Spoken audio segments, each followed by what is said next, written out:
So hello and thank you for joining me for this month's Full Scope workshop.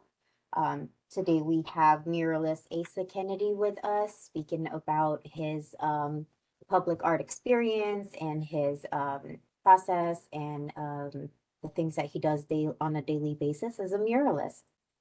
Before we begin, I would like to remind all attendees that this workshop is being recorded and will be posted on our county website and social media accounts. By participating in the workshop, you are agreeing to be included in the recording. We will have a question and answer segment after the presentation. If you would like to ask a question or make a comment, you can either raise your hand icon or type it in the chat box, and we'll address them the best we can. So I'm going to go ahead and give it over to you, Asa. Go ahead. Welcome to Full Scope. Thank you, Aileen, and again, thank you for having me. Let's see, I'd just kind of like to brief real quick, everyone. I'll just be kind of going through this in segments. I'll start with a little background on myself, then get into a little bit about overview of public art, kind of what it is, some of the ins and outs of that, and then talk more about community and mural painting, since that's my primary medium within public art. And I'm a pretty analog individual, so there will not be a PowerPoint. I would just urge everyone to kind of take notes on anything that I might mention. Definitely open to questions if I say anything that warrants further explanation, etc. But yeah, I'm basically just gonna kind of tell some of my story, and that's based on my experience, and also just kind of based on the way I've seen things in different places and all that. So yes, my name is Asa Kennedy. I am a self-trained artist. I've been working for over 20 years in the studio, and a little bit less in the mural capacity. I come from Albuquerque, New Mexico, where I was surrounded by a rich mural history and a very strong public art program and very strong public art collection. However, I didn't know this when I was growing up. And, I left home at a pretty early age and moved to Portland, Oregon, and kind of, I guess, cut my teeth up there, for lack of better description. It was a very easy place to live at the time in the early 2000s. It was affordable. It was a very creative culture up there. So yeah, pretty easy to be affected by your surroundings when everyone's in a band or a DJ or making art or riding bikes around and all the stuff. From there, I moved back to Albuquerque for the first time as an adult in 2010 and lived there for 5 years, continuing my art practice, and then moved to Reno, Nevada with the sole intent to contribute to the growing creative culture. So how I got involved in public art, between my junior and senior year of high school, somehow I ended up doing an internship with the public art office for the city of Albuquerque. And that was actually 5 days a week all summer long, but it was only half days, so but from that, I was exposed to some of the administrative side of how public art works. Obviously the people in the art office were certainly coming up with a diverse and well-rounded list of tasks to keep me busy. So I did everything from that, just kind of going through what was then deemed an artist prospectus, which is a call for artists, reading through and kind of editing a lot of these things, and through repetition, getting introduced to the language of what a public art call is. And I also got dispatched with other artists to do assistant work. I got dispatched to do documentation for public art maintenance for projects. So, you know, again, it was a pretty well-rounded thing. And at the time, I didn't have this burning desire to be a public artist, but I was very interested in art, and the experience certainly informed me of a lot of things. I started to look at space a lot differently, just my physical surroundings. You know, when I was living in Portland, Oregon, uh, I've got to say this: I was somewhat influenced or molded, or however you want to say it, just by happenstance. I ended up living in a house with very serious graffiti artists, and we're not going to talk about the moral implications of that. The thing that I learned the most was this very strange philosophical outlook of a different side of art. And again, these artists were constantly looking at space different. A function of that is putting things where they're not allowed and are going to get covered over. Part of the tactic was finding places that were the most difficult for someone else to come and remove. To me, that was looking at space, honestly. That was looking how public streets are built and navigated from a series of one ways, how traffic flows, all these things. So it was quite interesting,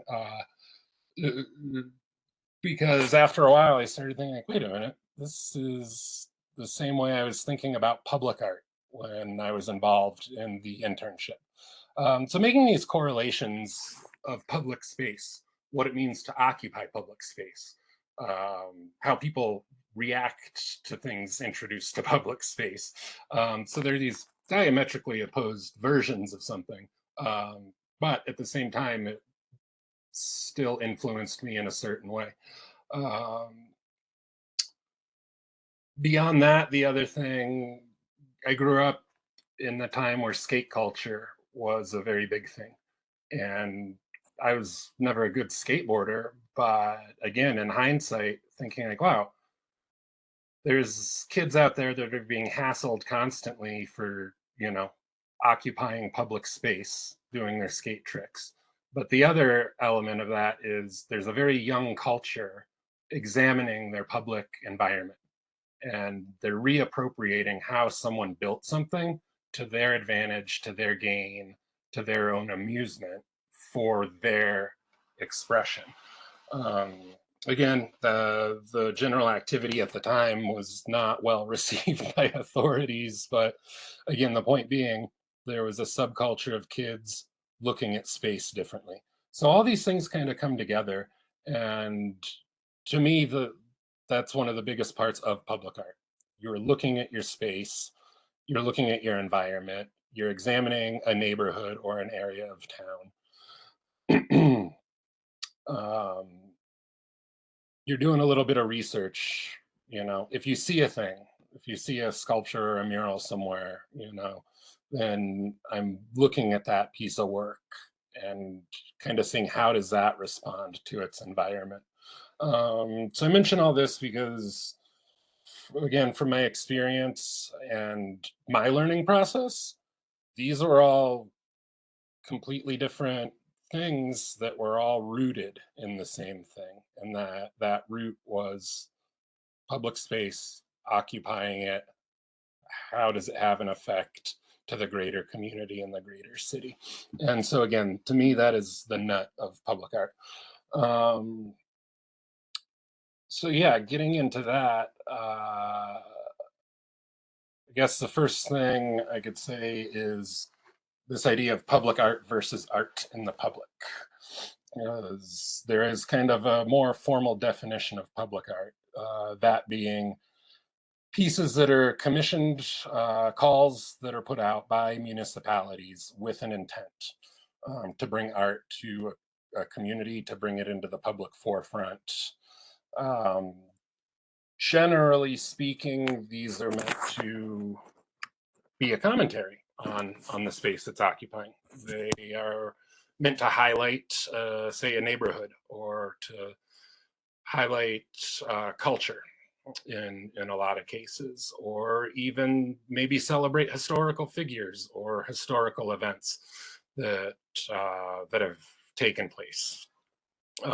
Generally, it's catered to be digestible and consumable by a very broad audience. So, kind of within this public art, there are a lot of folds and layers to the thing, and I bring this up in the event that there are interested parties um, that maybe haven't tapped into these things, but they wonder, like, oh, how did that get there? Um, so We actually do have a couple of artists in the attendees at the moment, so I'm pretty sure we'll definitely have some inquiries about it. Oh yeah, and like I said, I'm more than open if you have those inquiries. Like type it in the chat thing, and if it's appropriate in the moment, I can certainly kind of answer questions within the dialogue. Um, so yeah, again, my experience is kind of threefold in the sense that I went from Albuquerque. I got this early education from a very professional, well established public art program. I believe Albuquerque was one of the first cities to adopt a percent for the arts program. Um, and that I got it. I think it went back into the 70s. But a percent for the arts program is basically when there's civic projects, say a government building or anything owned by a city or state gets a renovation. There is a budget for that project. The percent for the arts allocates and demands that a percentage of that project budget goes specifically for a piece of public art to be on that site. Albuquerque, I think, was one of the actually first cities to adopt a 2% public art program initiative, where before most cities and the standard operating procedure was 1%. So it doesn't sound like a lot, but in certain contexts, it's like, well, you're doubling your money. So that's good. The difference I've seen between Albuquerque, Portland, Oregon, and Reno, Nevada, I believe Reno does have a percent for the arts program. However, in past, since the recession in the mid 2000s, it's taken a while for this city to kind of climb out of that. And a result was that it took a while. There was a huge lapse. There was a gap in these civic projects. So there was no funding. Part of their public art percent comes from a room tax based on the hospitality industry. I believe this is the same in Las Vegas. But again, this was something new to me because that's the first time I lived in a place where the hospitality industry was such a huge part of a city. So while they still had this percent for the art, it kind of came from a little bit different funding source. Um, the experience in Portland, Oregon, I don't know what the function was, but they had a huge public art collection for a long time, and then they had a drought. The time I was living there, their annual budget for public art was roughly $60,000. So that's like one project. And then at the same time, you had such a huge pool of the creative class all fighting for the same piece of the pie. So again, in the time I was living there, not a lot of projects being done. Um, so yeah, again, these are just kind of three different elements of how three different places kind of handled their business. And again, Reno, Nevada, where I'm currently located, it's still a somewhat new thing. So they are in the process of updating their public art master plan to facilitate these opportunities and have a more strategic foundation moving forward.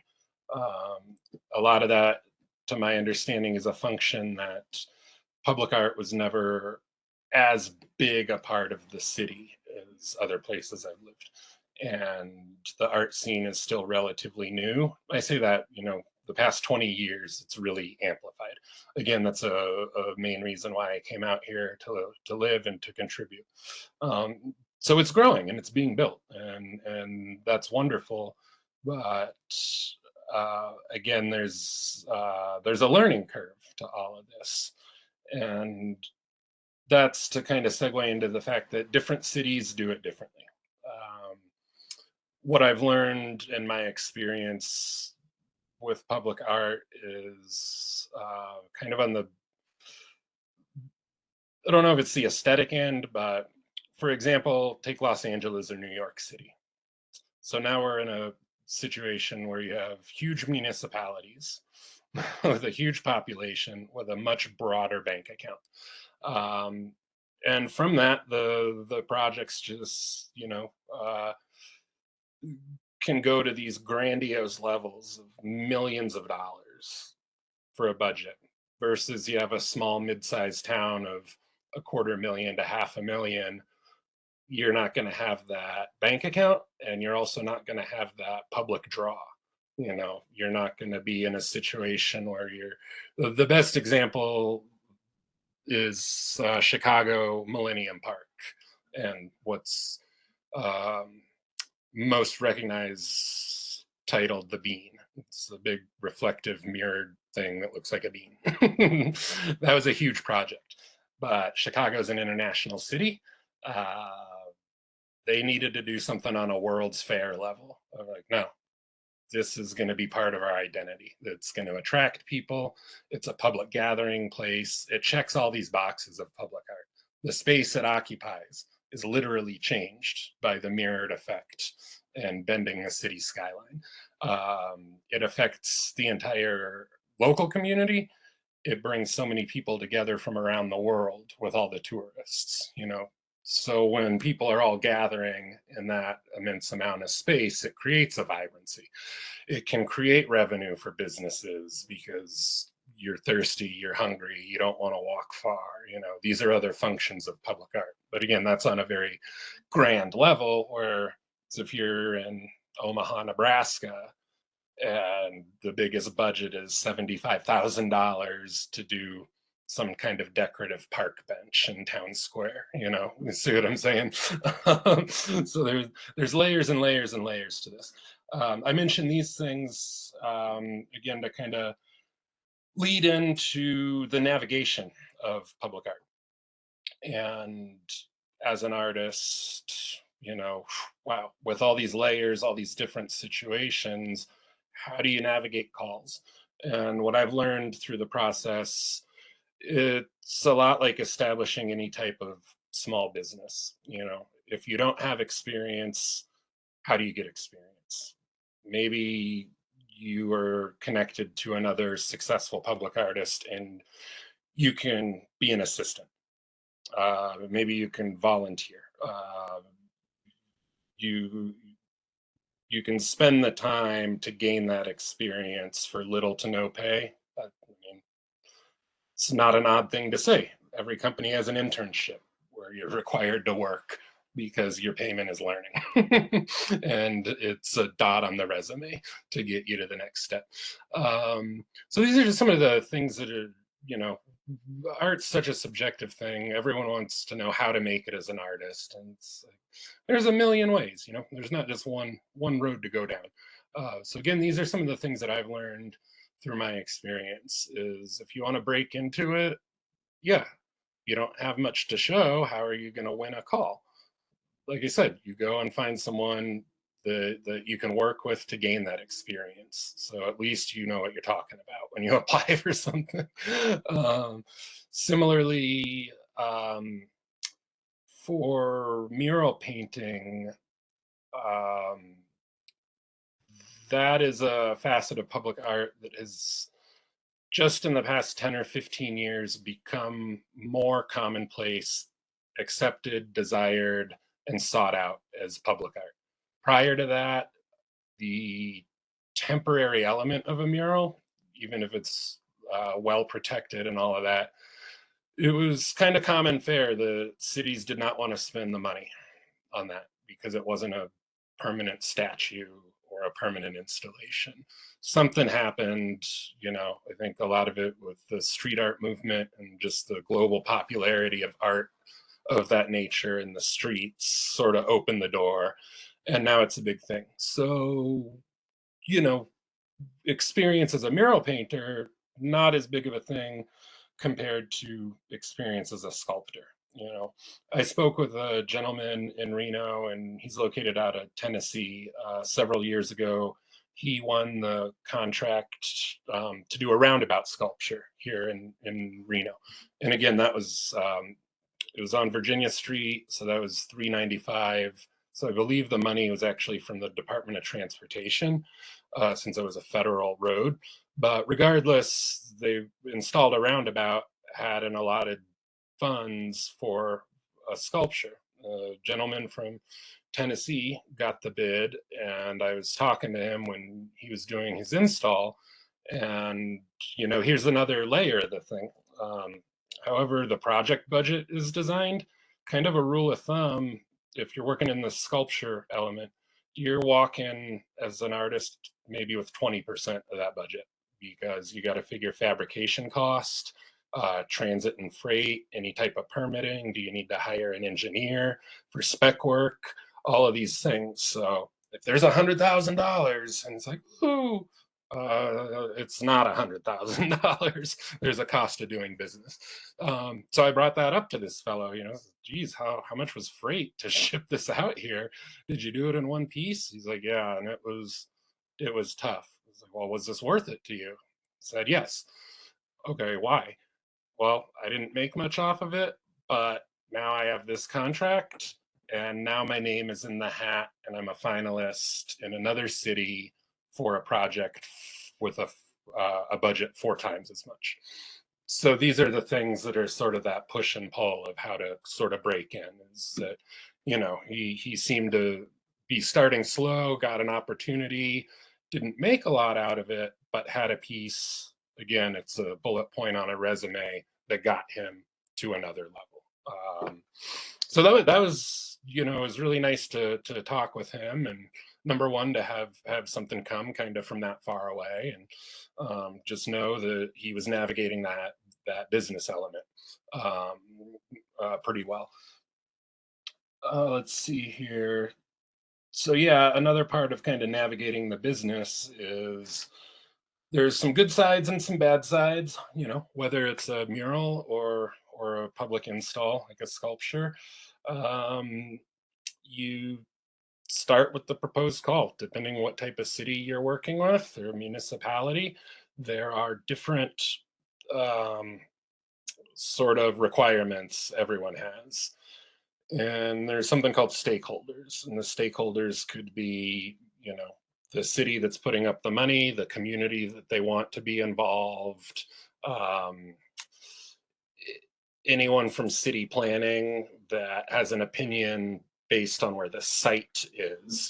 So stakeholders are basically the people that have a vested interest in the outcome because they're directly connected to it. So in this case, an artist has to communicate with these people. They have to build a relationship. They've got to be on board to be flexible and fluid.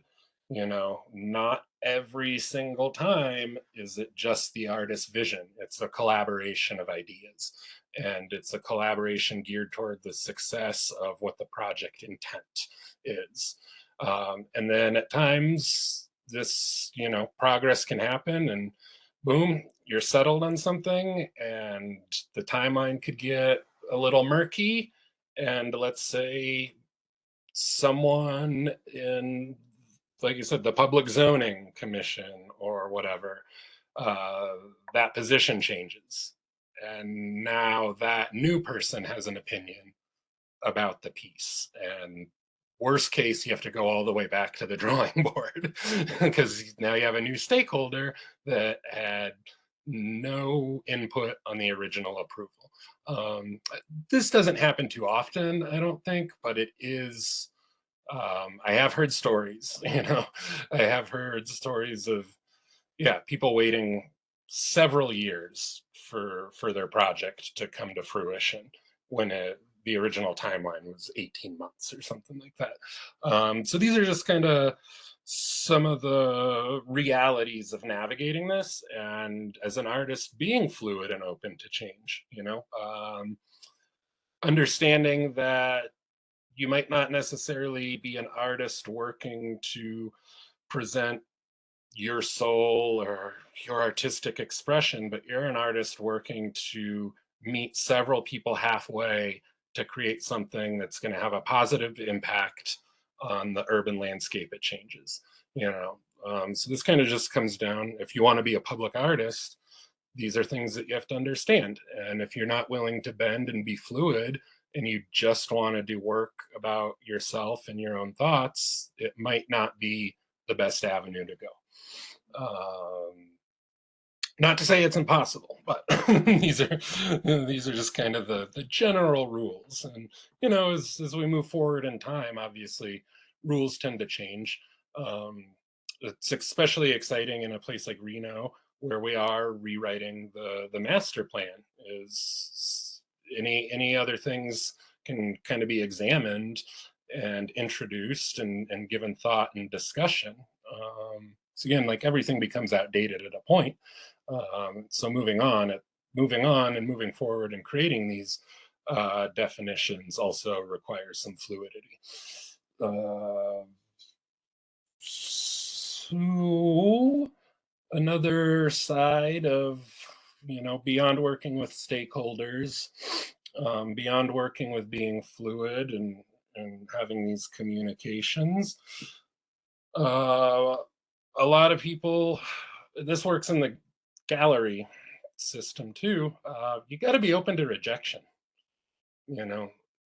It's the simplest way I can say is it's applying for a job. And if you don't get that job, you don't necessarily stop looking for a job. And public art, you've got to consider for any project, there's other applicants.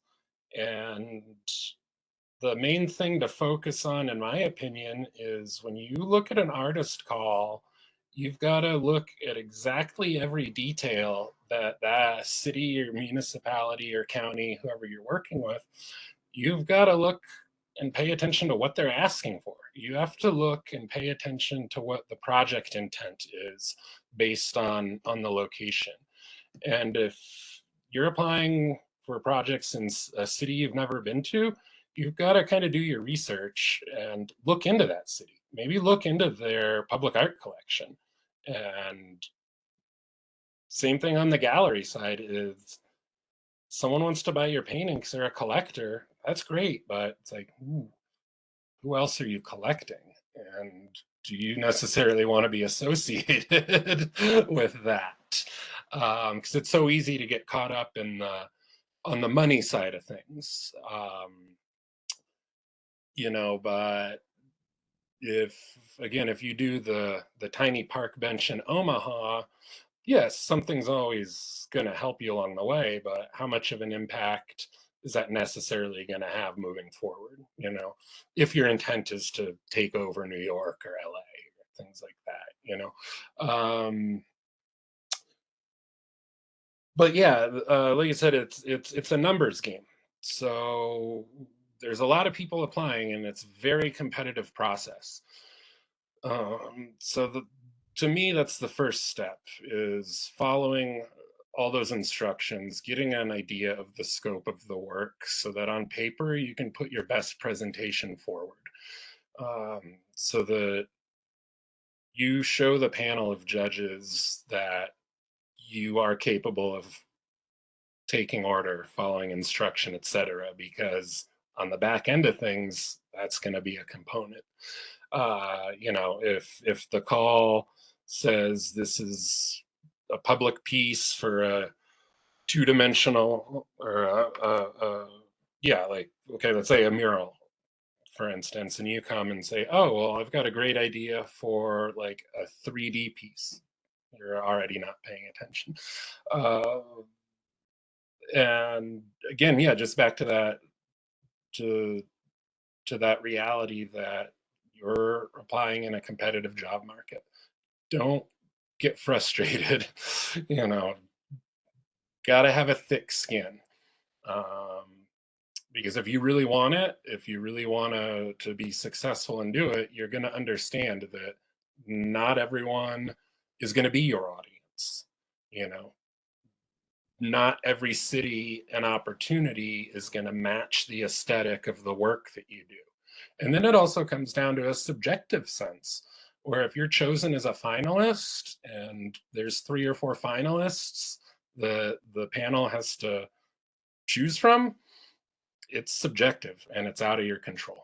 It's based on people's tastes and nothing more. It has nothing to do that you aren't good enough. It's just those things. And that's kind of the final phase. And when I say panelists and board, also keep in mind that when presenting an application, be it a mural or a sculpture or anything, you're appeasing upwards of 10 to 14 people. They're on a selection committee. A good selection committee is composed of a diverse group of people with kind of similar public interest so that they can have different voices from different aspects of the community. So that in and of itself, you're appeasing a lot of different people. And chances are you're not going to get them all. And so that's where it is kind of the popular vote of the group, you know.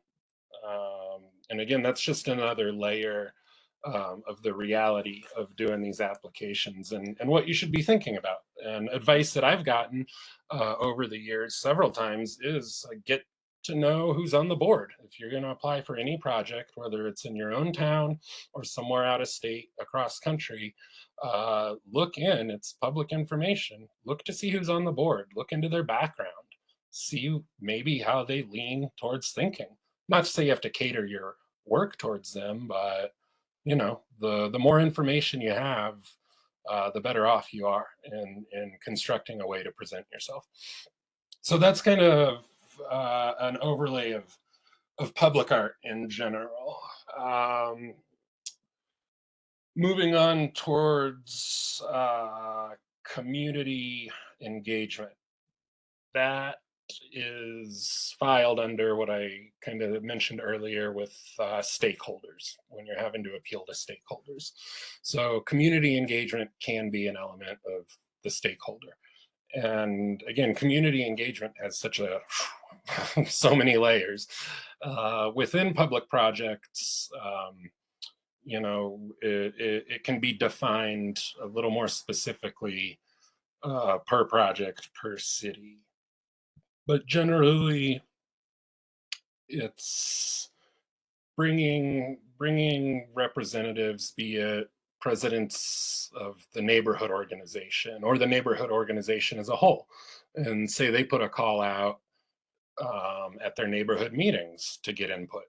This is community engagement. It might not be direct with an artist, but it's gathering their opinion about a site specific project in a place that's going to change the landscape.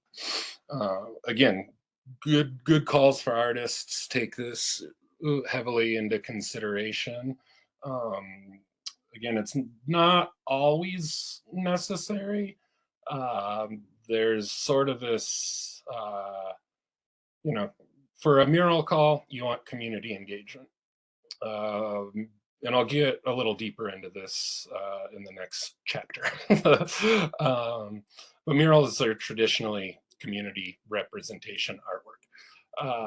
But whereas like a sculpture in a roundabout, you know, if it's not isolated in a neighborhood that's its own thing, but it's more in a city center, then there would be a little less direct community engagement because the chances are in a city center, the population of citizens is ever changing, so there's not as much of a permanent community as, say, tucked into a residential neighborhood. So these are, again, just some of the little nuances to the whole process. So yeah, that's community engagement in a nutshell. uh, and yeah, it's also the importance of it is certainly giving everyone a say. The good analogy is, a responsible civic development project. Those developers, they announce it to City Hall, they hold public opinion sessions outlining their intentions, etc. And they take public input because they're going to be putting up a apartment complex or whatever they're going to do.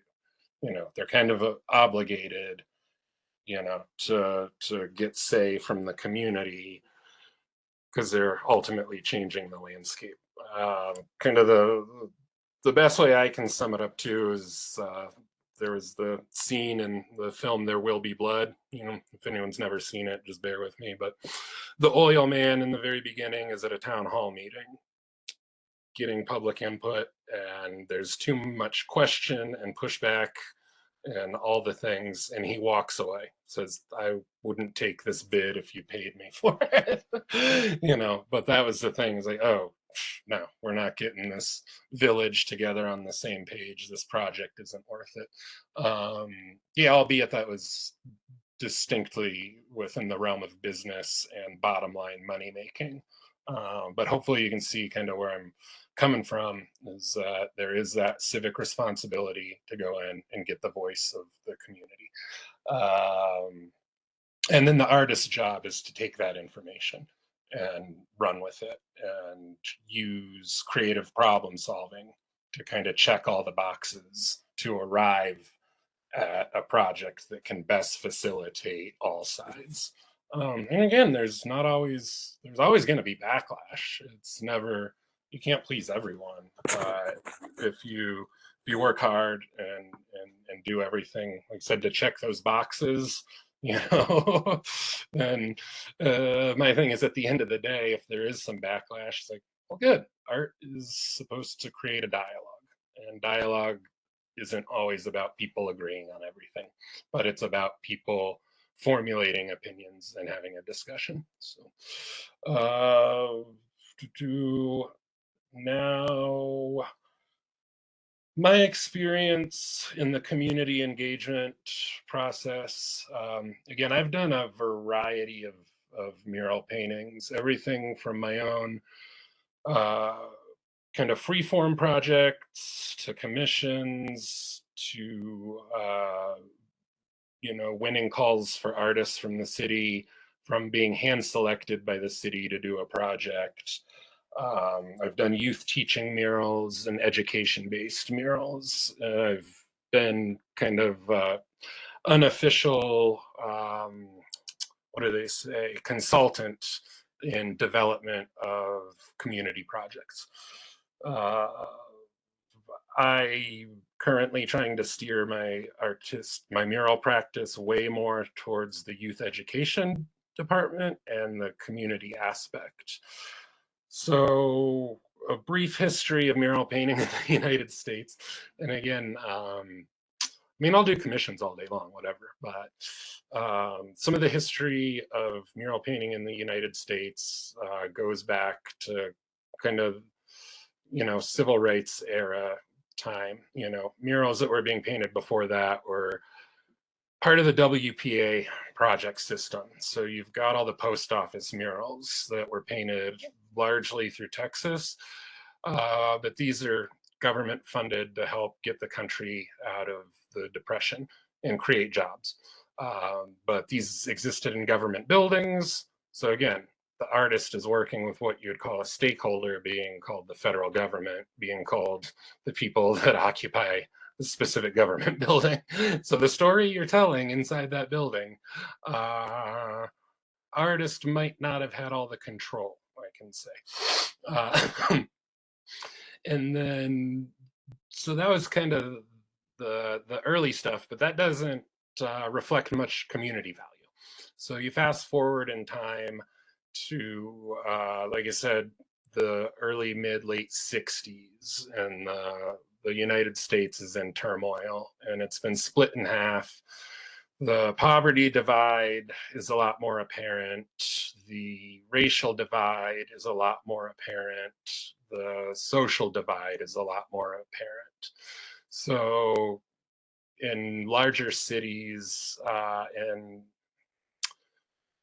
underserviced neighborhoods that are crime ridden and violence ridden, and the police aren't looking out for the community, all these things, the inhabitants of these neighborhoods didn't much have a voice or a say. The wall was their last bastion of communication.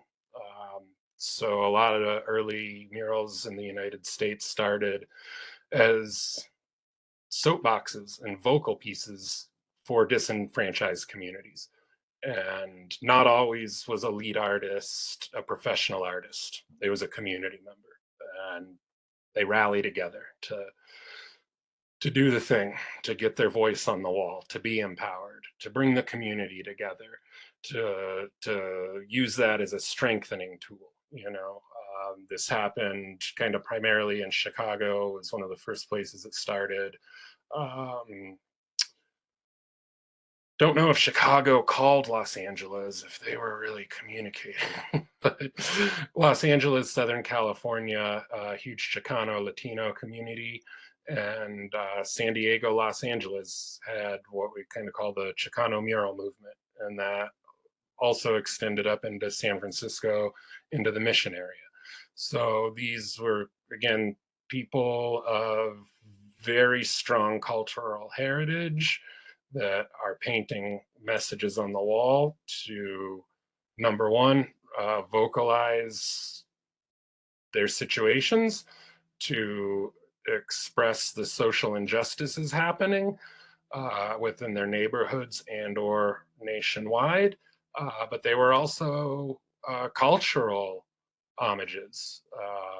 They were there to preserve heritage, to preserve culture, to tell stories about that long lineage from old Mexico up into the States. You can't, doesn't take long in the Southwest, the American Southwest, to find a mural of the migrant agriculture workers that Cesar Chavez was leading. These were important images to a culture, and heroes. Um, so again, where I grew up, that was a lot of what I saw in mural painting. And at the time, again, it's no, that's just the landmark on the bodega. Oh wait, that's a mural. Oh wait, that's a piece of public art. And but so again, looking back, I was definitely don't want to say indoctrinated, but the scope of mural work that I was exposed to as a young man, that my brain sponged up, was based on cultural identity, cultural heritage preservation, narrative storytelling, celebration of iconic figures.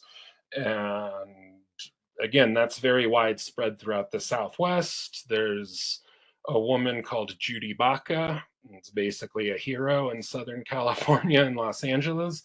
One of her notable pieces is called The Great Wall. It's located in kind of a diversion ditch in Los Angeles.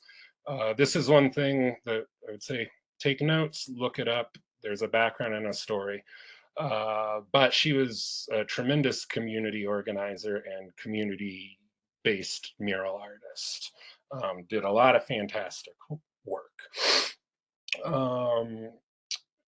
She also did things, she has a project at UCLA campus that just kind of illustrates the history of certain parts of Los Angeles that are now largely Chicano based, and just shows some of the development. Really neat stuff. So I bring that up because she was working in this tradition. She also took on some elements from like the big Mexican muralists working in like the 20s, 30s, and 40s. Again, that's something people can look up. It was obviously Diego Rivera, Cisqueiros, and Orozco were the big three, and they all had wildly different styles, but painting and can he repeat the name of the artisan project? Yes, Judy Baca is her name, and she has been working for decades in Los Angeles one of her most noteworthy projects is called the Great Wall. And this is something that was years in the making, and it was a huge community endeavor, and it stretches hundreds and hundreds and hundreds of feet. um, um, but yeah, without kind of taking up too much time on that realm, again, that's sort of a brief history of murals in the United States. And I bring it up because, again, the tradition of this art form is to tell a narrative, to tell these stories, to engage a community, to create these projects with groups of people in order to empower their neighborhoods, empower their communities, empower their cultures, you know. And it doesn't have to be like this heavy-handed, so to speak, in every situation.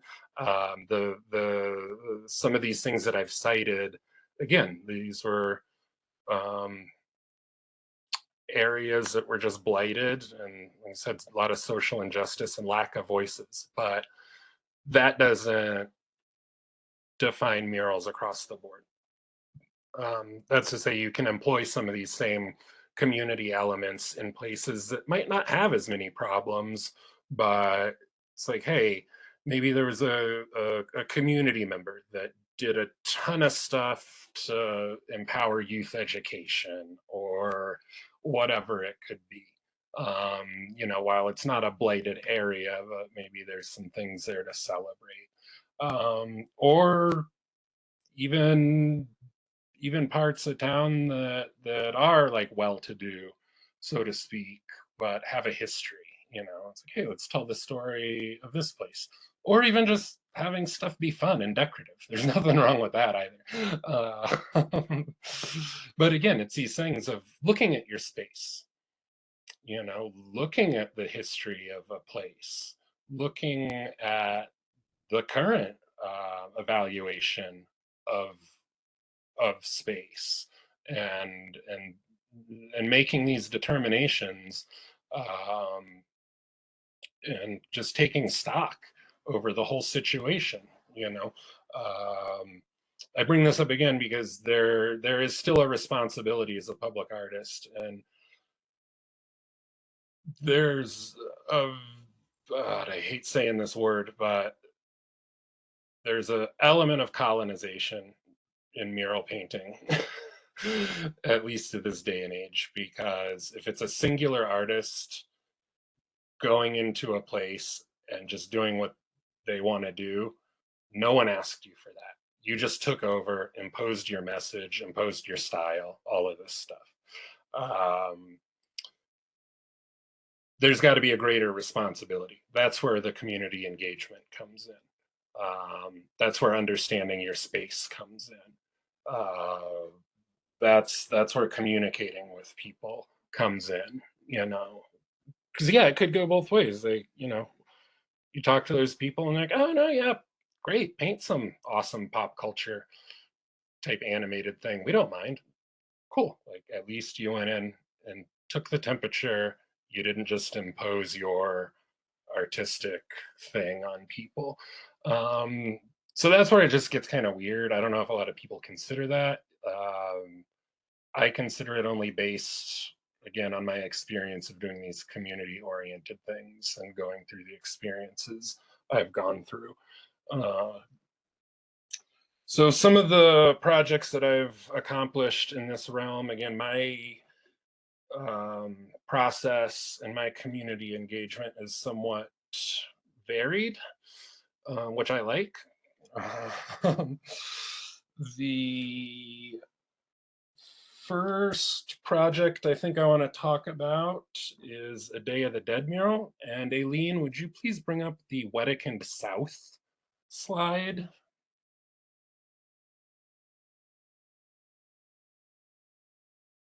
Yeah. So this is a project that I did several years ago here in Reno, Nevada.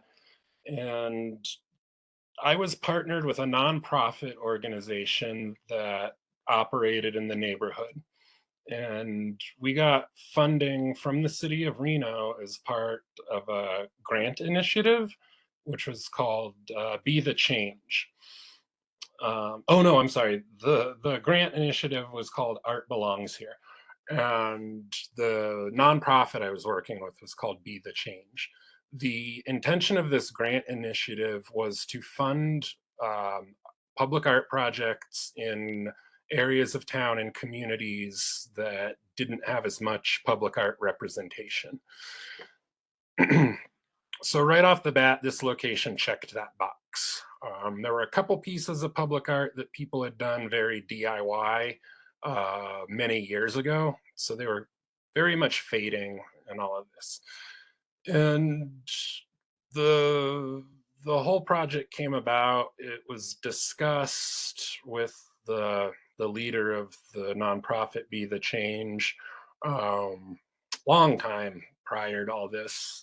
As things go, time went by and the thing kind of coalesced, and it got to talking about what the content might be. So this location is underneath the 395 interstate, and it's on what's called Wedekind Avenue, which is one of the main roads connecting Reno to Sparks. And I say main road, it's only a 2-lane road, but back when the city was developing, it was the northern thoroughfare between the two cities. So the director of the nonprofit, right out of the gate, pitched to me. He's like, "Well, would you want to do a Dia de los Muertos themed mural?" And immediately I was pretty excited. I asked him to kind of elaborate, and this was great because a non-public artist going, well, when I'm talking about identifying space and all these things, you know, he just said, well, look, we're in a predominantly Spanish speaking community.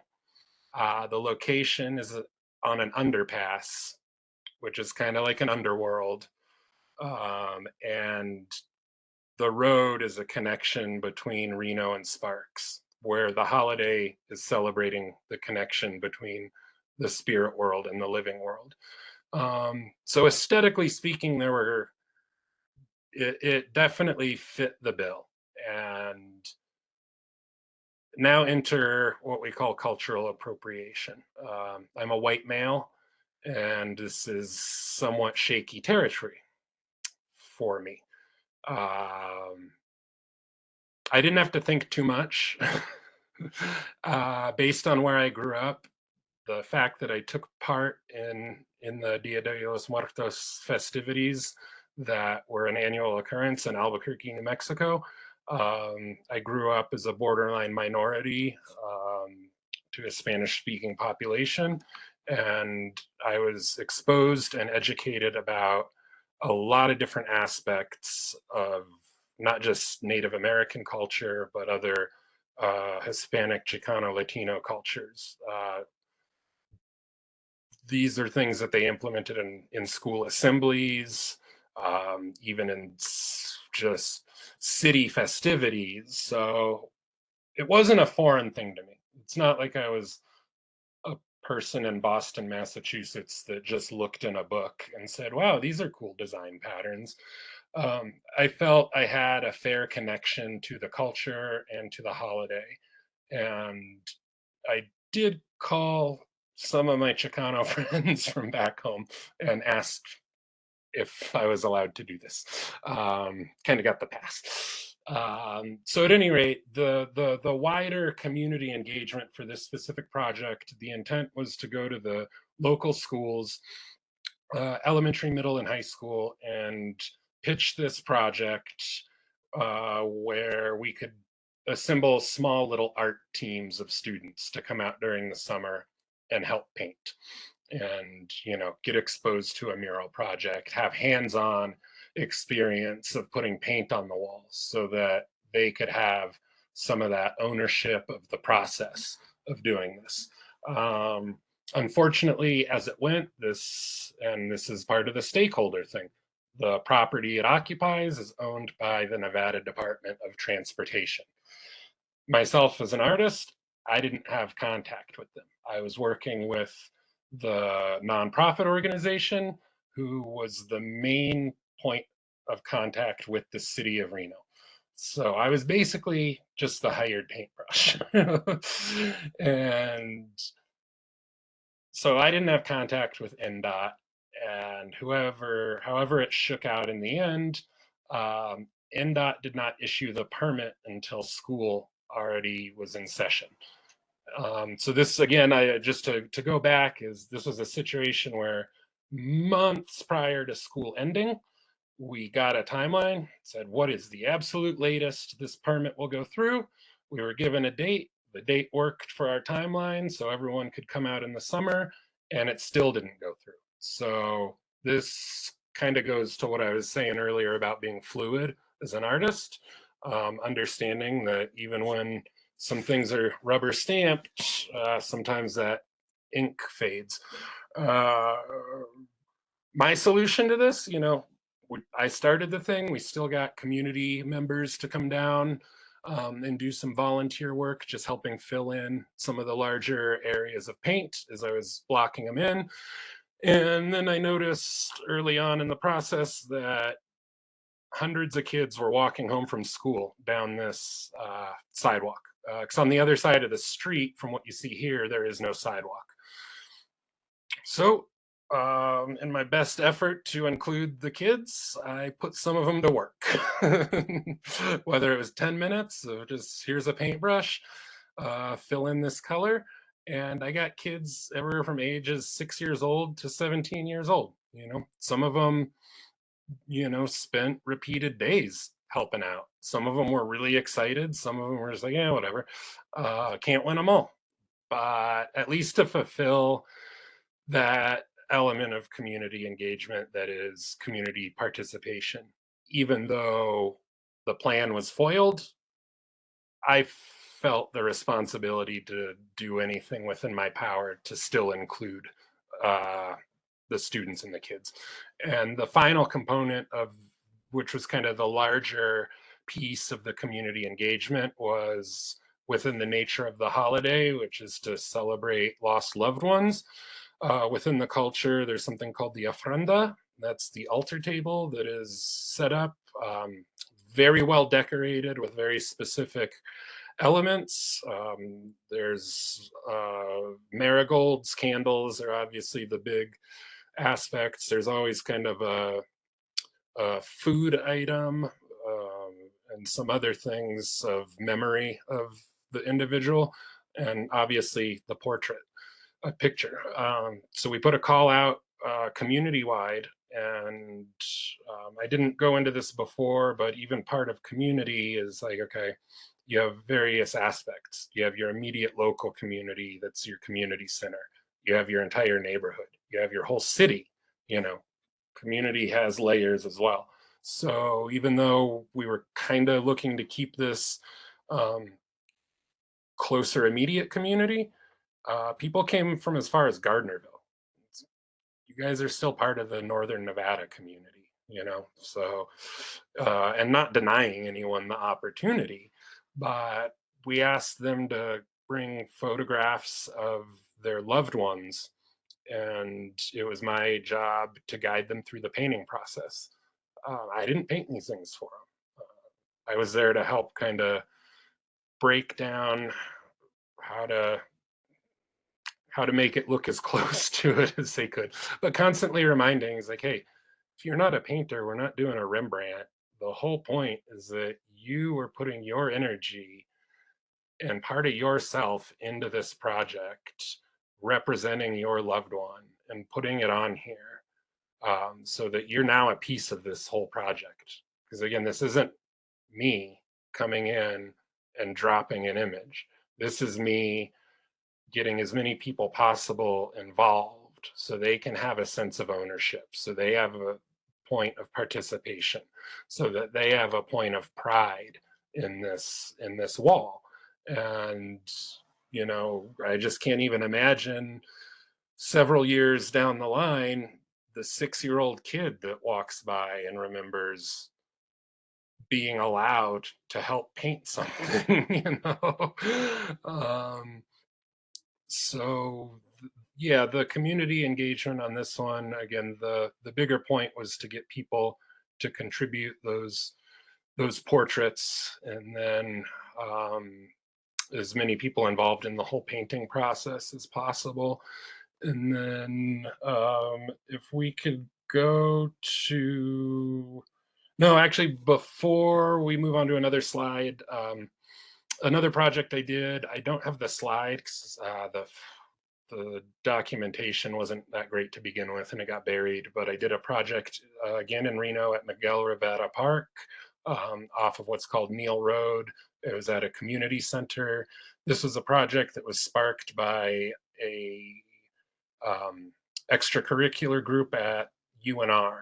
The group was called MedLife, and it was a group for medical students, kind of something that they joined. It's a national organization, but part of the function of their group was to always do some type of extracurricular projects that had a community basis. They wanted to do a mural project because an art project was well outside the bounds of anything they'd done previous, and they wanted to try something new. So I got the call to lead this thing, and it was a very short timeline, but the gist of it was my job was to meet with the Parks and Rec Center to get a dial on how they service their community, what they offered to their community. I then met with the whole MedLife group and narrowed it down to like the president and some of the official people of this college student group to get an idea of what they do for the community, how they service it, what their intentions are. And so here I am with two different sets of stakeholders, the Parks and Rec Department and MedLife, and also the city. But taking all of this input from these different agencies, finding the common ground, weaving those together in a story so that the common elements of what they both strive for to build stronger community, to help facilitate members in need in a community. And that was kind of the content of the image. And again, as far as the educational component, I was there. We scheduled it with the UNR students because, again, this was their extracurricular project, and led them through the painting process. So 85% of the wall, the paint application was them. Moving on to, can we look at Victorian Square, please?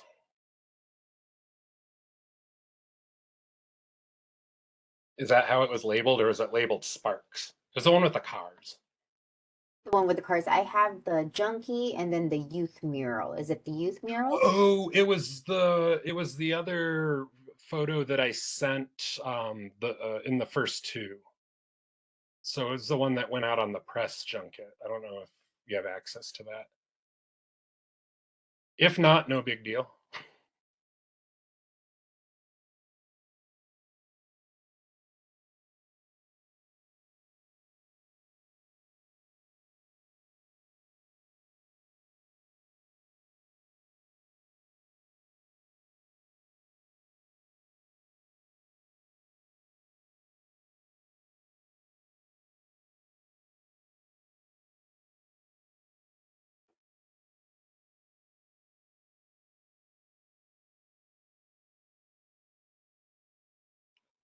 If it's not readily accessible, we could go to a different image. What-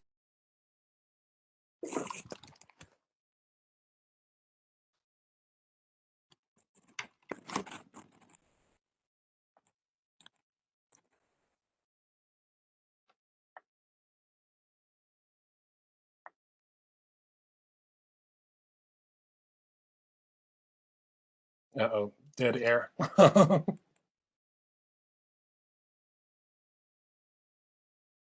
Yay!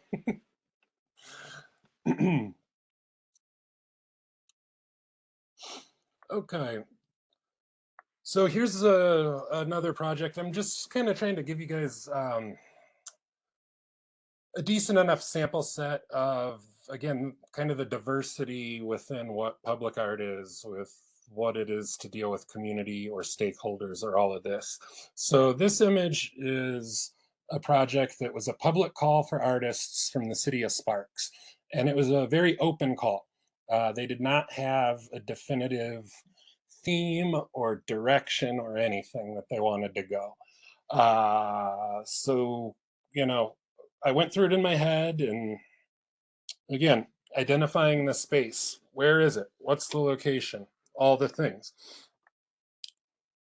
Okay. And it was neat that, you know, as much as I love and want to keep and maintain doing the community elements, this was not that project. It did not have a community component built into the thing. It was basically they were asking an artist to do their own thing. So to satisfy that, again, kind of went through all the things. Where is it? How is it? It's on the side of I-80 in Victorian Square in downtown Sparks. And just going through, okay, what's the culture around here? And boom, Hot August Nights. Let's celebrate that. So this is just kind of a collage, an abstracted collage, taken mostly from mid-century automobiles because they were so cool. Again, I don't have as much of a connection to hot rods and the Hot August Nights things, but I do have a connection to the lowrider culture, again, based on where I grew up. So I was exposed to a subculture of people that put a lot of time and care into their automobiles and took a lot of pride into showcasing them. Um, so while it wasn't on the hot rod thing, I could still understand kind of the culture of Hot August Nights. Um, and to represent that in an artistic way, it was a lot of fun. Again, this was just something where I was thrown into a position. This is how I had to navigate it. Again, this goes back to the stakeholders, the things that you have to navigate. This project was selected. There was a budget. I was a selected finalist, or they selected my piece. So I was the artist. And then I was informed that the project might be dead in the water because the Nevada Department of Transportation had an issue with the project overall. The only information that I got was that they considered it advertising on their property. And I didn't have any words or anything on there. But again, this was decisions made between the city representative of Sparks and their communication with the Nevada Department of Transportation. I was never allowed to be part of that conversation. I was the artist that had to sit and wait and be told this project was probably dead. About a year later, long after I wrote it off, I got notice that the project was back on. Um, Again, I wasn't told how or what happened or what changed, but it did. So wonderful, project's back on. You know, going through the motions, communicating with the person at the city of Sparks, um, kind of getting things set up and in motion. And then about 2 days before I was supposed to start the project, this person apparently quit the position and they needed an interim employee to fill that. So again, this is a situation, I'm the artist. My point of contact from the city is no longer involved. And the person filling in that role is not as informed to the ins and outs of what needs to happen. So I'm in a position where I just need to kind of do what I normally do. And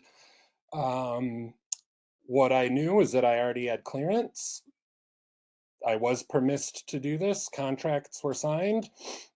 So at least I was in a situation where anyone that could raise question or red flags, I was covered on my end. Just some of the downfalls were things like, hey, is there electricity out here in case I want to work at night and have a spotlight because the street lights aren't working?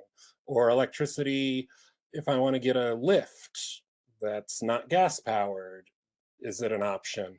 So I was left without answers to these questions and just had to make my own decisions um, based on my experience, based on knowing how to execute projects.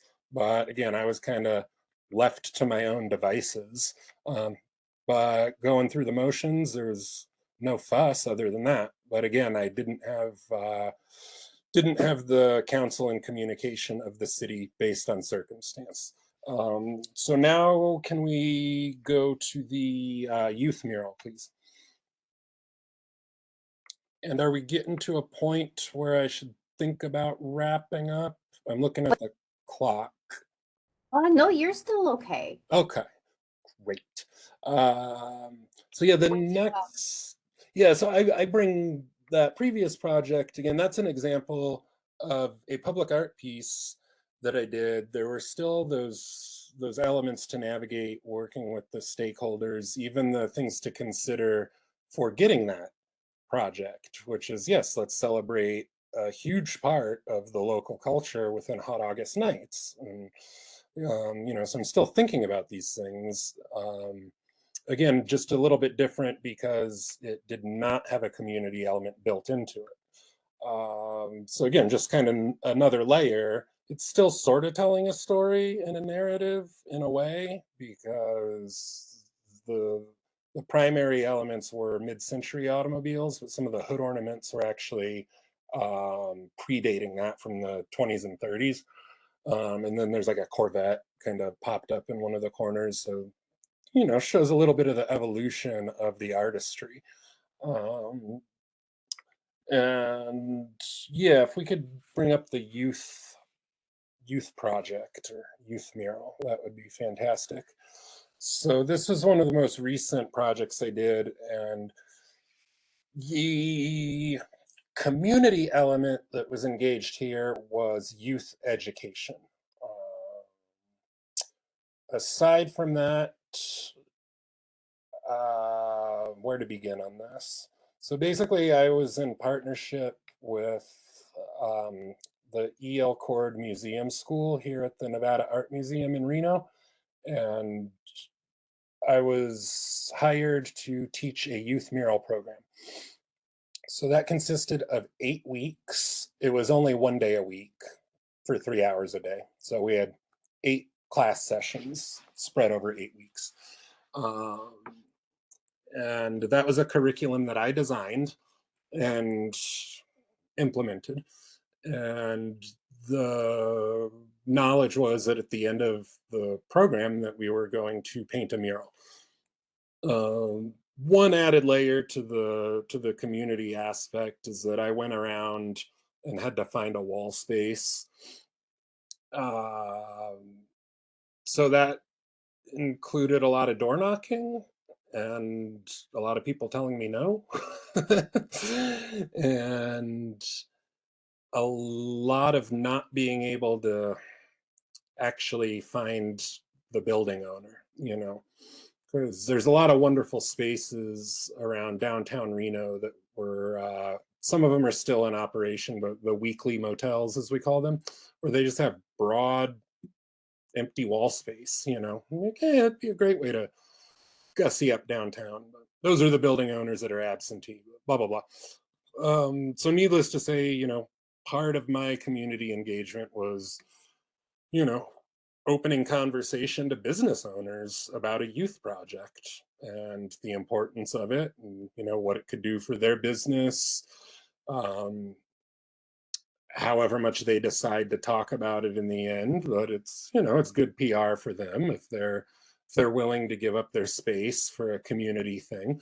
Because again, going back to the community element of murals and all the layers behind that, some of the community doesn't necessarily involve the volunteers and the lead artist. Part of that community in these community-based projects very much is the building owner that permisses a mural to be installed. It could be, the shop owner, the hardware store owner, that if it's an underfunded project, provides materials and supplies. It could be a restaurant owner that, again, if it's an underfunded project with a low budget, they provide food and drink for everyone. So it doesn't, community participation in a mural project does not necessarily confined to just the artistic part. It's those other fundamental aspects where you're pitching in. So with that said, I was able to acquire this wall space from the business owner. The owners ran the business, and it's here in Reno. And so yeah, I designed and implemented a art curriculum that was basically a crash course in art. Some of the students involved had a little more experience in art than others, but I kept it on an even keel and just started with drawing, kind of form, you know, and every class was a stepping stone to the next. So going from line drawing or contour, gesture stuff, all the things, and a value scale, you know, so we're doing drawing exercises the whole time. And again, it was known that this project would result in a mural painting. So when it came time to start thinking about the design work, I had an approach in my mind of what it would be and how we would arrive there. But oh, and before I mention this, part of the curriculum again was talking briefly about the history of murals, not just in America, but again in Mexico. Also, kind of citing the Sistine Chapel and some of these things that might not be considered a mural, but they're certainly frescoes, just to illuminate that thing that people have been painting on walls since the dawn of time, and to see how people do it in different times in different parts of the world. But definitely led the kids through examples of some of the Mexican mural artists and going through slides that were photos that I took personally at some of these murals in Mexico City, and also the big Diego Rivera mural in the Detroit Art Museum, which was the one contracted by the Ford Motor Company back in the late 30s. And the main subject material of that piece is the automotive industry and his portrait of it. And while Rivera certainly wasn't considered a community mural painter, I remember at some point, because my dad, he worked on the lines in Detroit. He grew up outside of Detroit, and he had a book, the big coffee table book of this mural. And I just remember at some point in my young life, he showed me pictures like, oh yeah, this is exactly how this crew did this work, citing some of the images that Rivera put up there. The assembly line crew. He's like, no, that's exactly how it happened. Oh, okay, obviously this guy was there taking notes. And so it's a stretch, but that was still part of like a community endeavor, going in to a situation, seeing a workforce, observing that workforce, taking notes, doing the sketches, and representing their reality as best as possible from observation, instead of just making it up. So that was kind of a backtrack, but again, that's an example of a singular artist, working kind of for himself, but also taking into consideration the detail that needed to be accurate in the artistic representation. And I think he did that pretty well across the board with a lot of the work that he did. However, moving forward, yeah, just to give the students a glimpse of some other professional historical mural painters and to introduce them to a different culture outside of America. And it was wonderful that kind of asked the students, what do you see here? What's going on? What are we doing? What's the story being told? And, one astute little observant student asked the question, how come the people that are well dressed look so sickly and mean?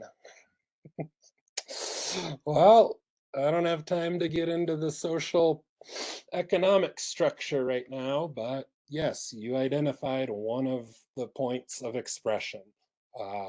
Again, what I was teaching you about murals being a story originating in social economic disparity and such. Um, so I only bring that up because it was how I present information to the students, kind of on a level of meeting them. Instead of giving them facts and data to memorize, part of that community engagement and community building was that was a small community, the classroom. And we're having a dialogue that you kids are certainly here to take direction from me, but not all the time. You're also here to observe and bring up your own opinions and your own thoughts. And that was just one kind of method of doing it, you know. I guess in a simpler term, that's just called critique sessions. But it's fun to see what's going through those kids' heads without prompting them. So when it came time to start thinking about mural design and concept for this project, I asked them all what they expected when they knew they'd be painting a mural. And they all answered unanimously, basically expecting, like, well, we thought we would help you paint a mural. Like, nope, you are not here to paint an Asa Kennedy mural. You're not my little helpers. You're learning about what it is to compose things. You're learning about collaboration. You're learning all the technical sides. Like, we're doing this together, which again was important. Within a small community, it falls into that community ownership where these, to be true to the whole point that I'm pursuing, is that yes, you kids' voice is the main say in this situation, because you've gone through the program, you've gotten the education, and the final product is going to be a result of that. And now you get to do something that you have ownership of, that you take pride in, that you can walk by every day or show your family and say, look what I made, not look what I was instructed to help with. So after that, more or less, I asked how they might want to approach this project, and everything that they sort of suggested is already what was in my head. So again, I didn't give up any of the information that I had or any suggestion as to how it should be. I asked them how we should go about it. It just so happened it did match with my approach and what I was gonna impose anyway. But yeah, the whole gist of it was we took all of the work that they'd done in the class sessions, we laid it out on the table, and collectively highlighted elements that we all wanted to see put in. And then my job was to digitally collage it together, and then trace it up on the wall.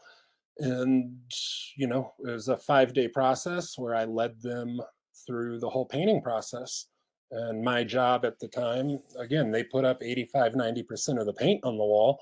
My job as a lead artist now in a community endeavor, the term artist now shifts.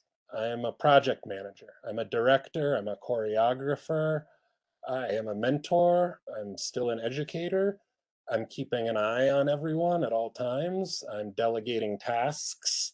I am noticing which students are a little bit more self-contained than others. I'm noticing which students have a little bit more artistic experience or drive or desire to explore. So I can then kind of give them a little tip or advice or say, hey, what are you struggling with? What are you wanting to do with this piece or with this in the process? And how can we get there?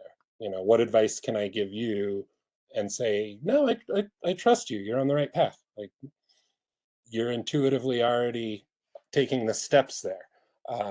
Here are a few practical pieces of advice to help you get there.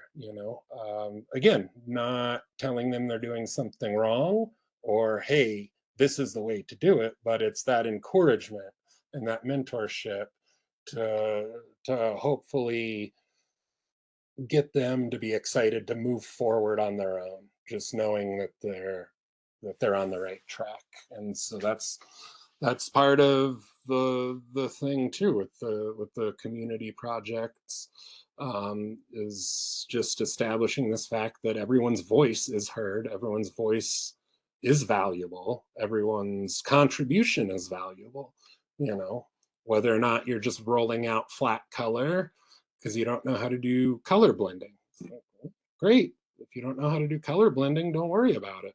You're making an equal contribution because this part of the project needs to get done. So that was kind of how I navigated that whole project. And on top of it, too, again, trying to keep the students' input as much as possible. After images were selected, we started talking about color schemes and all of this. And, one very excited girl says, the pineapples need to be magenta. Because on a closer inspection, there are pineapples wearing headphones. It was part of a still life I set up. I said, Sabrina, you were ready with an answer and you were so excited that, yes, we're gonna have magenta pineapples. And I think kind of from there, it was a matter of, what are just presenting them with creative problem solving, kind of how we were gonna impose other colors, this, that, and the other. So again, it was just making sure that the students were kind of in control of this thing as much as possible after going through the educational curriculum, and I think it turned out great. It was well received by them.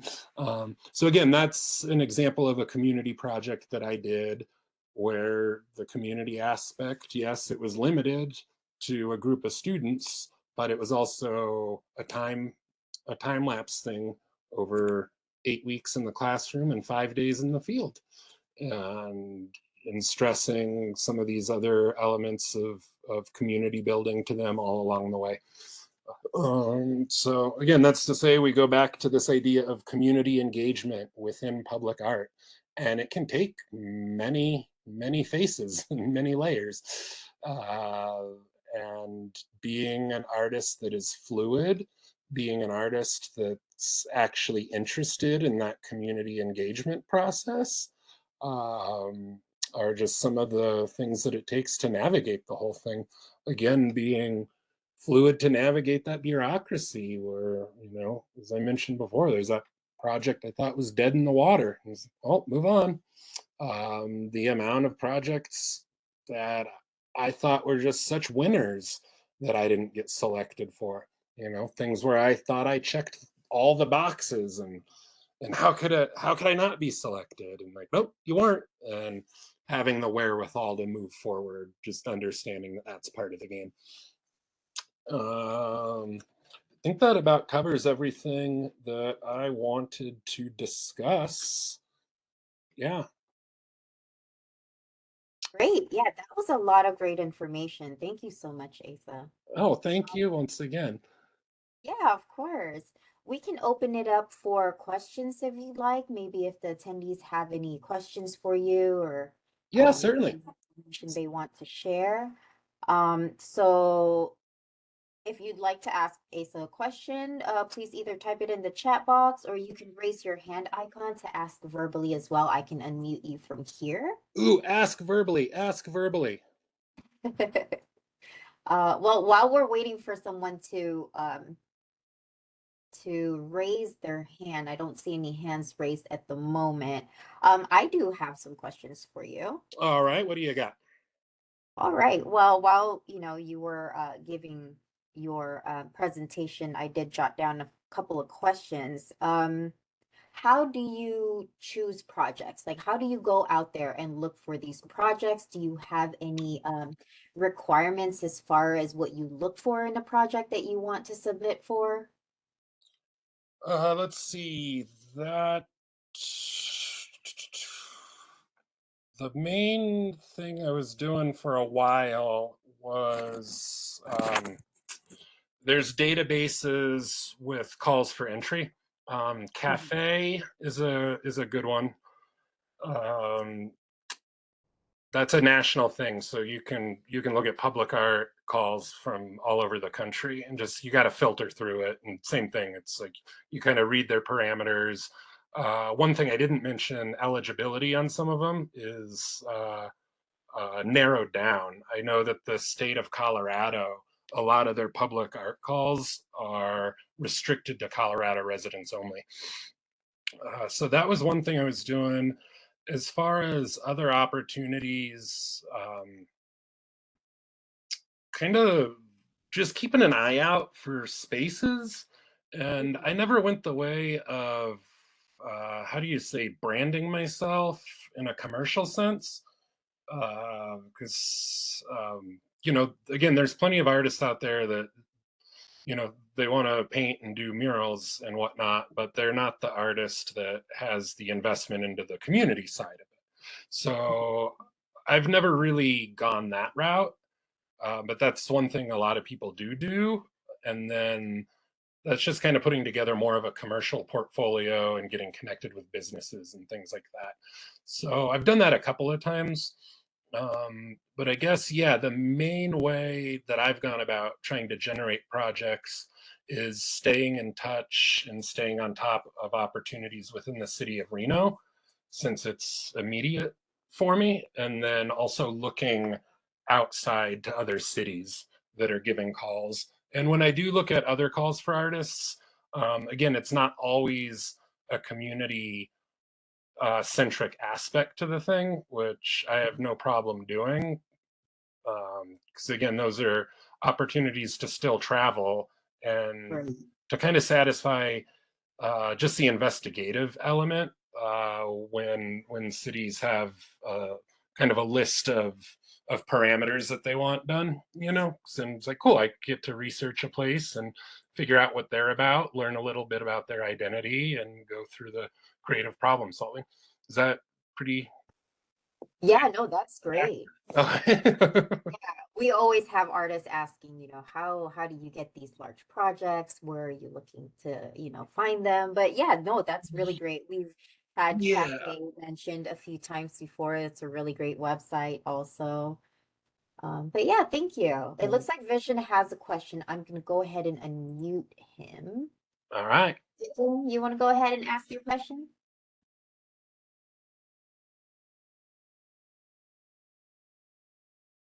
You hear me? I can hear you. Oh, I see. Um, yeah. So I'm a local artist. My name is Vision. I was in Reno earlier this year. I painted a utility box just to give you a little context. Oh, cool.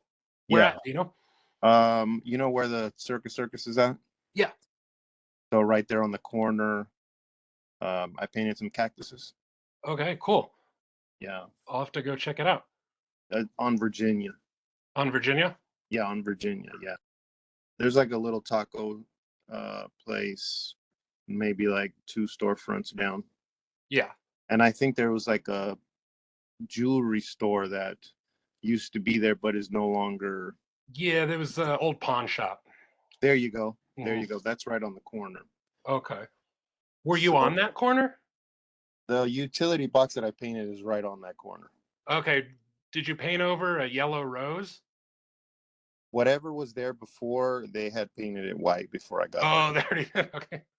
But I think I did a project on that corner. Like, I believe that there was something there previous because on Google Maps uh, it showed like that there was a mural there before yeah. on that Either utility. way, I know exactly the intersection. Oh, okay, yes.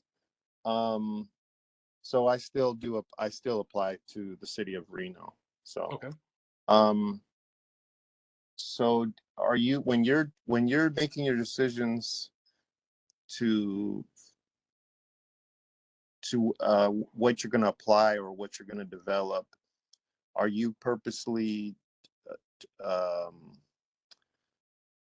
trying to go towards things that are more community that have community engagement? Because it seemed like a lot of the things that you talked about do have that element.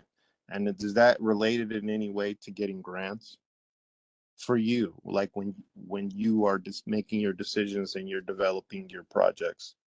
Well, for me personally, the the situation I'm in Reno is kind of unique because, again, I said they were kind of they're trying to build a strong foundation and overhauling the public art master plan. Uh, they got very hip to the idea of community engagement within public art about 4 years ago. So a consequence of that was a lot of their public art calls. They're putting a big emphasis on the community engagement element. So in that regard, applying for some of those calls, it's already a part of it. So I'm Mm. sort of lucky in the sense that there are a lot more opportunities here in town for that element. Now, that's not to say that I would pass on any type of uh, application or submission that wasn't as community geared. Because again, I think I might have mentioned it before, is like not every project out there has that strong emphasis. Um, but again, there's for me, there's still the fun of doing the creative problem solving. Or even if there isn't a huge emphasis that they're asking for in a public call, and I still want to make that a primary element, then I can certainly put that language into my letter of intent or what I want to do with a project. Because again, if it's not there, maybe it's a place just doesn't know or hadn't considered the community element. So you do try to incorporate it when it's not present? Yes, I see. as much as possible. And then again, some jobs, if it's just a commercial commission, it's just like, okay, what are you looking for? And let me come up with a couple designs that can best facilitate that. But those are just kind of piece jobs, where it's like boom, boom, satisfy a client, get in, get out, realize what it is for what it is. Is there anything outside from that immediate mural that makes you want to incorporate a community engagement aspect when it's not present? Like, does that tie in with something else? I'm not sure if I fully understand. Okay, okay. Well, in our careers, a lot of times, different things that we do tie into other things. So Right. yeah, I guess maybe it's just it is just part of your practice. The community Yeah, development. yes. Yes, very much so. It is just part of your practice, I see. Yeah. Well, it's unusual, so that I just have to ask you about it. I listen to a lot of artists; they don't incorporate it so much. So Right. yeah, I know. yeah. um, I could touch on that as eloquently as I can. And this is kind of specific to mural painting because I sort of touched on this earlier, where a large part of my commitment to this community aspect and this tradition that I've been talking about is because over the past 10, 20 years, it's sort of fallen by the wayside. Um, it still happens in a lot of places, but the common conception of a mural at this point in time is a singular artist doing graphic based design oriented work. And that's fine, it's wonderful. The best way I can explain it is that was sort of an evolution from street art. And there's a street art phenomenon in the early mid 2000s and opened the floodgates where everyone is now an artist because it didn't take a lot of commitment. You know, you could run around and throw a sticker on something or put up a wheat paste. So you didn't need can control. You didn't need any technical skill. All you needed to do was come up with an image, make it repetitive, or enlarge it. And it was a subculture and a movement globally. You know, this was a point in a moment in time. So from that, as that popularity gained, and some artists did kind of like actually bring some technical skill to it, it was still sort of rooted in this immediacy of size and scale and design oriented legibility. So that's where the narrative gets taken away. That's where all these traditional elements I was speaking of get taken away because now it's just large scale identification. So sorry, I kind of like digressed. Because yeah, you were saying what you currently see kind of isn't what I was talking about. Is that where we kind of started this? No, no, I was just curious if I think you answered the question. It was like where you live, they put that in the calls. So Yeah, you incorporate it, and in addition to that, it is part of your practice. So it is something that you like to do, you want to do, and you put that in there. When you yeah. And when again, it's a big part of my practice. Again, just based on where I came from and learning a lot of the traditions, and I can completely understand that people that have not been exposed to that aesthetic of public art in general, if they don't know, then they don't know. So that's kind of why I'm here having this conversation as well. so the people who are painting, you consider them volunteers, and do you ever feel like you should maybe give them something like lunch? Oh, always.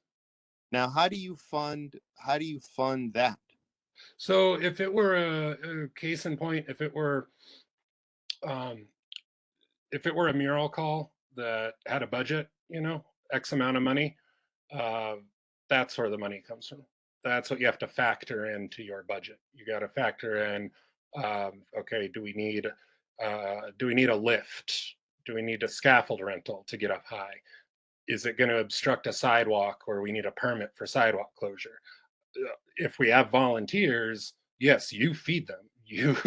You keep them happy, and that comes out of the budget as well. So those are things to factor in when you're given X amount of money for a project. I see.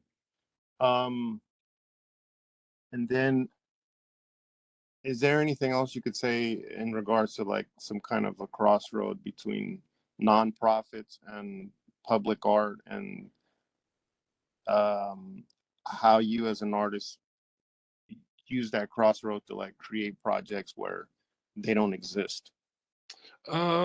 I don't have a lot of experience on that, but I could say the crossroads is if you're wanting to um, kind of do an initiated project that the because if you're answering an artist call, you're answering it as an artist. There are artist calls that are geared for, like you said, nonprofits or neighborhood organizations or other stuff.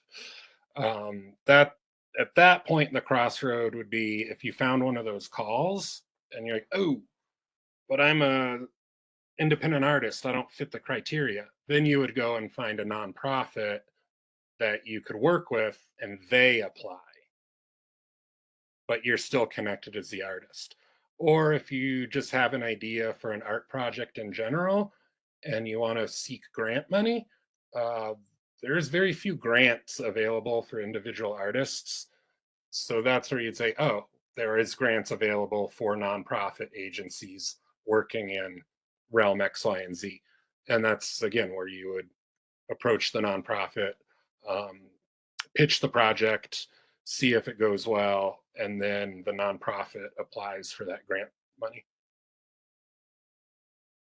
I see. I was asking because you mentioned, I think more than one project that you did with a nonprofit. So I guess these Oh, are, yeah. And that specific one, I might not have mentioned, the grant available was such, it was not a grant available to independent artists. The grant was specifically catered to nonprofit organizations, neighborhood boards, small business, stuff of that nature.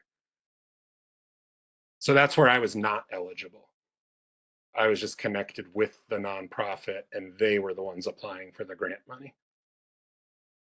I see. Well, thank you so much for your time and for answering my questions. Oh, yeah, you bet. Thanks for hanging out, listening. Pleasure. And then I think, Aileen, we had another question, it appears. It looks like Taylor has their hand up. I'm gonna go ahead and unmute. Go ahead, Taylor, and ask your question. Thanks for putting this on, first of all, and also thanks for all the information. I appreciate all the history. So that was very insightful. My Thank you. question, We got to keep it alive. yeah, no, I'm a Tell your history, friends. I'm a Do history independent nerd. research. I'm a history nerd, so I appreciate all the backstories and stuff. All right. Thank you. So my question, I just moved to Henderson, Nevada. I moved from the Bay Area, and I've been having a hard time just kind of connecting with other artists. And the way I want to go about and breaking into mural art is really just kind of starting off as an apprentice or kind of just shadowing. And because I'm a visual learner, so I feel like I just need to dive in there and just really see what it looks like in person. So I Right. don't know if you have any advice or any connections here in Las Vegas, of anybody that I could possibly work with, or just any advice on how to go about finding other artists. Let's see. Firstly, let me ask, you're asking from, it's something that you want to get into, but have limited experience doing mural painting? Yeah, so a lot of my art background is just illustrating, just paper pencil. But Yeah. I've gotten into painting and I've always wanted to break into mural painting. So that's something that I have my eyes on. Right. Um, let's see. Best advice I can give. I've yet to visit Henderson. What do I say? Currently, there's a call for artists in Henderson. There's about 4 different mural projects. 2 of them somewhat small scale. Sounds like they're on utility boxes. Mm. I don't have the, I don't know if I can provide the best link. That might be, I think that's being run through Cafe. Okay. If I may interject real quick, Yeah, City of Henderson, they do have their own public arts department, and you're yeah, right, Asa, they are coming out with a bunch of mural projects. If you go to their website, City of Henderson, and go to the Cultural Affairs Department, they'll Mhm. have more information there. The public art coordinator there, her name is Megan, and she's really wonderful. If yeah. you need more information or maybe try to connect with another artist in Henderson, she would be the best person to reach out to. That's perfect. Thank you. Yeah, totally. Taylor, I got to meet Megan earlier this year at an art conference here in Reno, and just the conversations we had. She was super knowledgeable, super nice, super excited to be working within the public art realm, and also the things that she shared with me. She also had a pretty diverse background as a from the working artist side and the administrative side. So from what I can tell, she is a wealth of knowledge. When we met earlier this year, I think she was pretty new to the position in Henderson. But yeah, so certainly that's a person you could follow up with. One other thing, and Aileen, maybe you could chime in on this a little bit further, but they're in Vegas, and I don't know if Henderson is doing this. There is the utility box initiative in some places. That's right. Yeah. Again, Vasoon mentioned it here in Reno. Those are wonderful platforms, I think, for all types of artists. Um, the advantage there for kind of emerging or up and coming artists, or even curious, less experienced artists is the I don't want to say the stakes are low. That's horrible. The reality is the surface area is not overwhelming. Um, It's a the great stepping stone if you're looking for an entry level Yeah, mural project, right? yeah, Yeah. yeah, yeah. To put it shortly, because again, the surface area isn't tremendously unmanageable. The budget is pretty modest per box, where it's still fair for the artist, because it's that thing is like, if you manage your time and do all that, it's great. It's a win-win for everyone.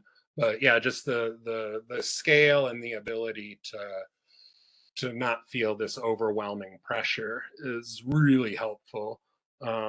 Again, that also for all levels of artists, that's just another example when you're trying to elevate and move forward, as Aileen said, a stepping stone. That's a dot on your resume and portfolio that's proof that you have worked with the municipality, that you have signed those contracts, that you have gone through the communication with what I call stakeholders. In this situation, the stakeholder mainly being the city, it's providing the opportunity. But again, it shows that you've gone through the process of Mhm. doing something that's kind of government funded and sanctioned, which is a step forward. As far as anything else, I'm not heavily networked with artists in Las Vegas.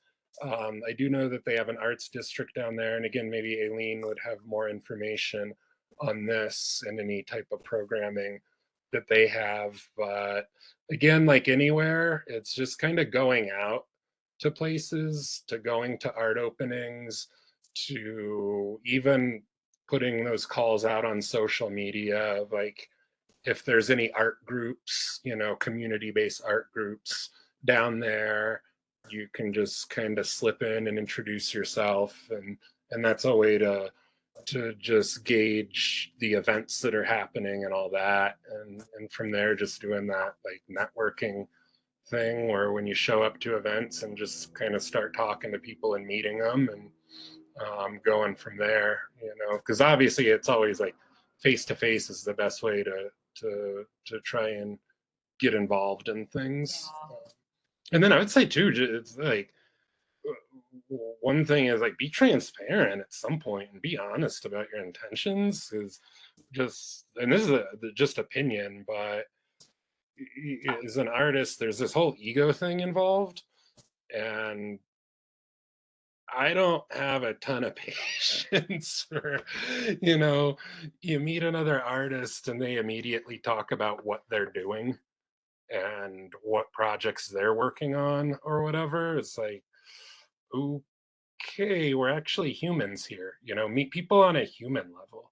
And Yeah. if you are trying to get yourself in positions where you want to create opportunities, at some point be transparent, like, oh, your work's really cool, like, how do you do that, or are you working on anything where you might need help, because like maybe your style is something that I'm really interested in and I want to learn from you, Mhm. does that kind of bring any clarity to, is there anything I left unsaid that you still have questions about? No, that was perfect. I just had a hard time just being pointed in the right direction of how to Oh, go about this, but that brings a lot of clarity into like what what my next step should be. So thank you. yeah, you're welcome. Great. Do we have any other questions out there? I do want to jump into my announcements really quick because it might answer maybe some of Taylor's questions about the opportunities around Vegas as well. Yeah. So if it's okay, I'll jump into my announcements real quick and then we'll come back for final words. So I'm going to go ahead and share my PowerPoint.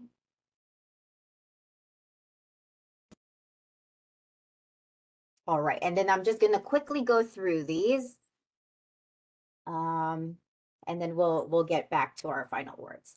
So really quick, for next month's full scope workshop, we have the staff of Nevada Arts Council. Nevada Arts Council is an agency up north and here in Las Vegas. They take care of a lot of the arts projects, events, etc. opportunities. They also have grants available through Nevada Arts Council. And we will have the full staff here next month, and they'll be going in depth about each of their programs and grants and other opportunities. So definitely don't miss this one, January 21st at 3 p.m., same place. And then our next one, did it move forward for you guys? No.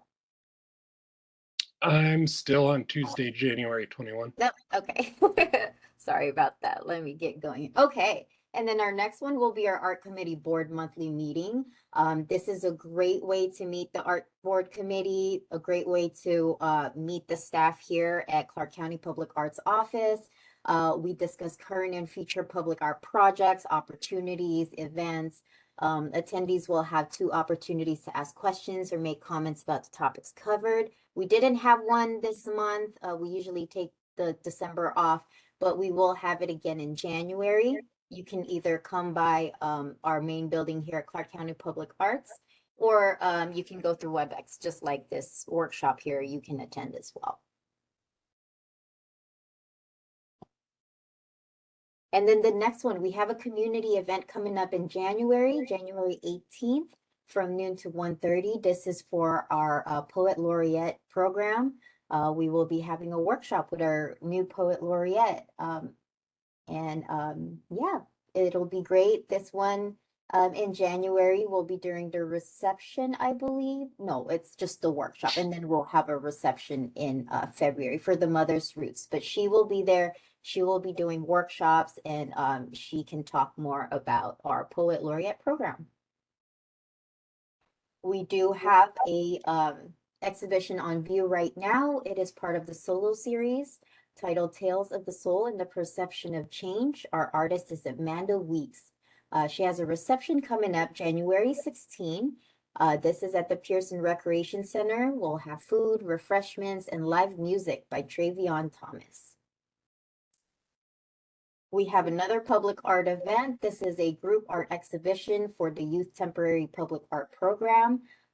It will be on view from January 15th to February 5th with a reception in January on the 16th from 5 to 7. And this group art exhibition will be on view at the Whitney Recreation Center. We do have a gallery call open at the moment. It is called Big Softy. The deadline is Sunday, January 26th by the end of the day. This will be at the Winchester Dondera Cultural Center inside the gallery. And our juror for this call will be Adriana Chavez. We also have our ongoing call for qualifications. If you are a musician or performer, we are always looking for talent to bring to our events and our receptions. We will have you perform during the event or the reception, and then of course you get paid for your talent. But it's a great opportunity for those who are musicians and performers, and not just fine artists. We have another one, a call for a public art project evaluator. This is also ongoing. So if you've already had quite a bit of experience in the public art, this might be something for you. This is a great experience to figure out how things work on the other side as an evaluator. But we're always interested in your feedback and your skills and viewpoints. And then resources, like we were speaking with Asa earlier about opportunities. Nevada Arts Council is one of our biggest agencies that give out that information. That is a great website to look through. They always have updated opportunities, events. They give out all kinds of grants. It's really amazing. Really great place to connect to. And then also around Clark County, besides us, There are also other entities like City of Las Vegas, City of Henderson, City of Reno, and Carson City. They all have public art departments and they all produce opportunities for artists. So definitely check out all these links, see what they have for you at the moment. And then one last thing we offer one-on-one meetings for artists who want to talk a little bit more about public arts and their own personal skills and whatnot. So we can help you look through or even create your CV, letter of intent, portfolios, anything like that you'll need to submit for a public art call or a gallery call through Clark County. We can definitely help you with that. So just give us an email or a phone call and we can schedule you for one of those. And then that's it. Last but not least, I want to let you know that you will get an email containing a PDF copy of these announcements after the workshop. So all attendees will have this information in hand. Okay, and I think that's all I have for my announcements. Let's open it up for final words. Asa, do you have any final words for us? So many. So many. Well, no, number one, I wanted to thank you for providing those links as far as artist opportunities, because those were some of the small details I did not. No worries, I got you. So yeah, all the advice that I was able to give and no practical information. Thank you. That's what I'm here for. Just one thing that popped into my head too is as far as anyone curious and looking into other public art opportunities. Geographically, Southern California and Arizona are just as far away from Reno, Nevada. Very true. There was, it's been a while since I've looked at Arizona, but Pima County, I believe Tucson is in Pima County, had a pretty decent public art program as well. I'm not sure what Phoenix does. Again, that's a huge city, but I just bring it up again in terms of looking what opportunities exist still in proximity to where you are, and just seeing information and how other people manage their programs, and even different style of art collection. I guarantee public art in Arizona is wildly different from the state of Nevada. Oh, I bet. Yeah. So yeah, that was the only other thing. Oh, thank you. Yeah, and of course, attend all those events, attend all those board meetings. Definitely take a peek at least and see what you can find. Meet those artists and staff members and create those connections, definitely. And that's how you can start moving around in the art world. But okay, well, I think we passed our time. So if there are no other questions, I can go ahead and close out the workshop. So thank you so much for joining us today for Full Scope. Thank you, Asa, for all of the amazing information. It was really great to hear every process and your thoughts and all of the projects that you've done. Really, really fun projects. And then, I hope to see you again next month when we invite the Nevada Arts Council staff to give us more information about their programs and opportunities. Yeah, I'm excited to tune into that. And again, everyone should. So. Yeah, and hopefully, Asa, we'll see you on in Las Vegas soon enough and do some murals for us. Yeah, we're excited to have you. Yeah, we'll be in touch. Yeah, sounds great. All right, well, thank you so much, everyone. Have a wonderful Tuesday. All right, thank you. Thank you. Bye.